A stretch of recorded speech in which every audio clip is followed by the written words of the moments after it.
often asked, other than for my phone number, is how did you do it? How did you go about learning all these different languages? Well, today I'm going to share with you some answers. So my phone number is 212. I'm just kidding. See, I was raised as a polyglot, and by the time I turned 18, I could speak already 4 different languages. And then, for the subsequent 3 years, I learned 3 additional languages. And it's about those 3 years that I want to talk about. Because my language acquisition process was very different from that of my peers. In that it was never this stressful, strenuous, difficult, seemingly impossible task, but rather something enjoyable, fun, exciting. I loved it, every single moment of it. And I want to share with you what was it that made it so special? See, I did have a head start in that I did have these 4 languages that I spoke ahead of time. But there were also these 5 techniques, 5 skills, if you will, that I used that made the language learning process so much easier. And it's about those 5 techniques that I want to talk about. So, let's dig right in. And for the first one, the first thing that we've got to do is to take a very deep breath. And relax. And the reason for this is because our entire lives, we're taught how to do things right. From the moment we're born, we're taught what things we should do, and things we shouldn't do, and how to do things properly. Well, when it comes to language learning, the golden rule of language learning, the most important thing is to get things wrong, to make mistakes. And that is the first rule. Let me explain to you why. See, when we know languages, we know a whole collection of sounds and a whole collection of structures, which combined make what I like to call, and for the purpose of this presentation, our language database. And our language database will contain all the sounds and structures that we know. However, there's a whole family of sounds and structures that are beyond our database. And for us to be able to embark on those and to be able to explore those, there's nothing within our database, nothing within our knowledge that will tell us when we're getting these structures right. Nothing to tell us when that sound is precise. Let's say we're going to explore this one specific sound. There is nothing in our database. When we're saying it, we could say it perfectly, but in our minds, it will sound like a mistake. So you know that queasy feeling that we feel, that insecure thing when we feel like we're doing something wrong? That is the trigger that you need to look for, because that is a signal that tells you that you're going beyond your database and that you're allowing yourself to explore the realm of a new language. Let me show you how this works in practice. So let's say we're going to go and learn the word door in Spanish. So the word door in Spanish is puerta.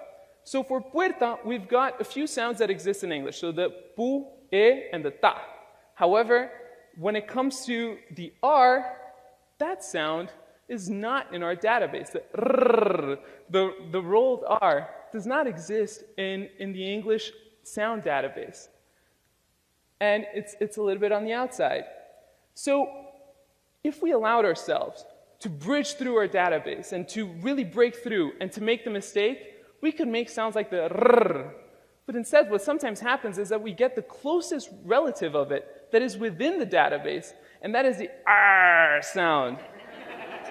And that r sound makes something that sounds like puerta, which doesn't mean a thing in Spanish. It actually doesn't sound too charming, and it doesn't tell you too much. So for the first technique, allow yourself to make that mistake so that sounds like puerta can come out. And now let's go to the second one. For the second one, I'm going to need some of your collaboration. We are going to read these 4 beautiful words, and on the count of 3. So let's start with the first one. On the count of 3. 1, 2, 3. Mao, perfect. The second one. 1, 2, 3. Perfect. Third one. 1, 2, 3. Perfect. And the third one, the fourth one. 1, 2, 3. Let me show you what happened when we did this. We get these 4 words, and we put them through a sort of American English filter, and we get something that looks kind of like this. And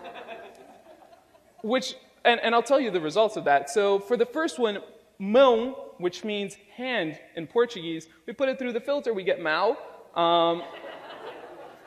For the second one, we get coco, which is coconut in Portuguese, or cocô, which means poop. We put it through the filter and we get a warm cup of cocoa.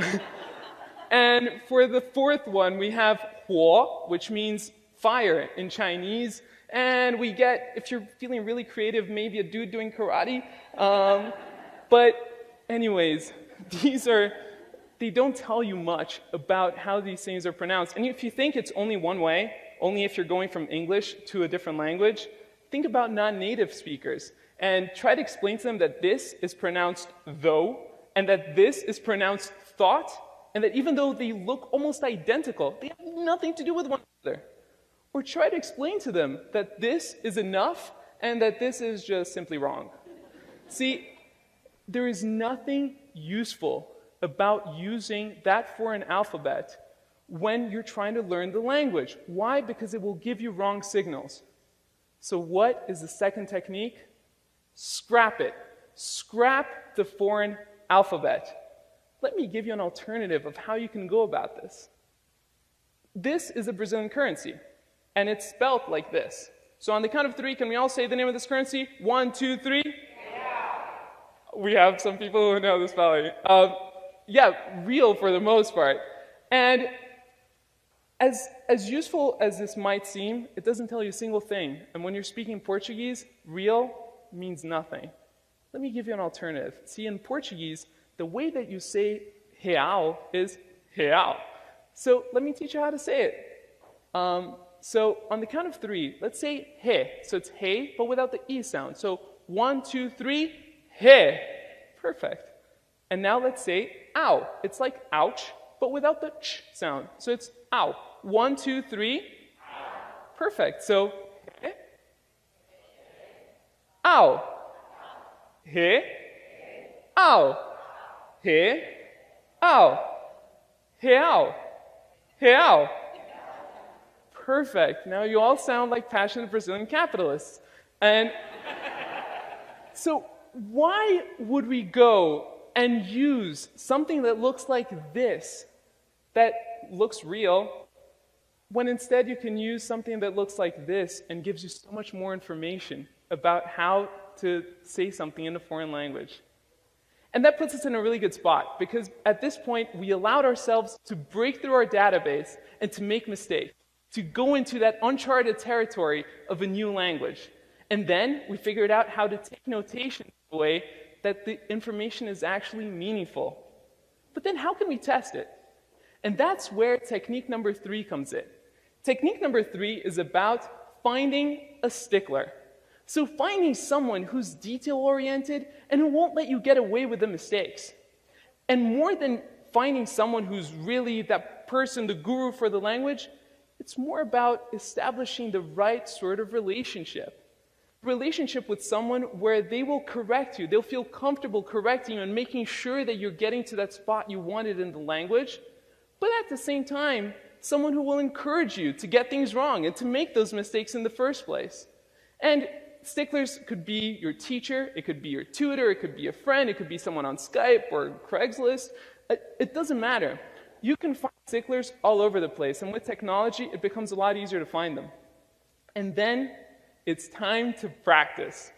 And for practicing, we've got the 4th technique. See, I always thought I had this thing that was a little bit of a Sid craziness that I did, and then I realized how useful it was. I always did what I like to call shower conversations.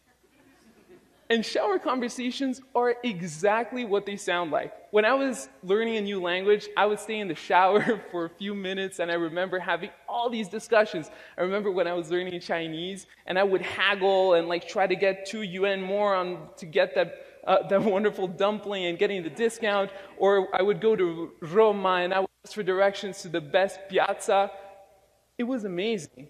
And the beautiful thing about a shower conversation is that it allows you to find wherever you have a gap in your knowledge, because you're having the conversation on both ends. For example, it's easy to ask for directions. How about receiving them? Or even better, giving directions? Well, the shower conversation forces you to have both sides of the conversation. And you don't need to have them in the shower. The wonderful thing about them as well is that you can have them anywhere. So you can have them in the shower, in your apartment, walking down the streets, in the subway. And seriously, if you're in the subway, speaking to yourself in a foreign language in New York, you'll fit right in. You're fine. And it's great because you don't depend on anything or anyone to get your practice. And I did this for years, and later on I found out that professional athletes do it too. Michael Phelps is known to visualize every single one of his races several times over before jumping in the water. Worked great for him, and it works great for me too, so it would work for you as well. And now, let's go to using the language, because up to now it's great. We figured out how to do all these things that puts us in a really good position to use the language. And for that, I recommend you finding a conversation buddy. And to find a conversation buddy, I recommend you follow what I call the buddy formula.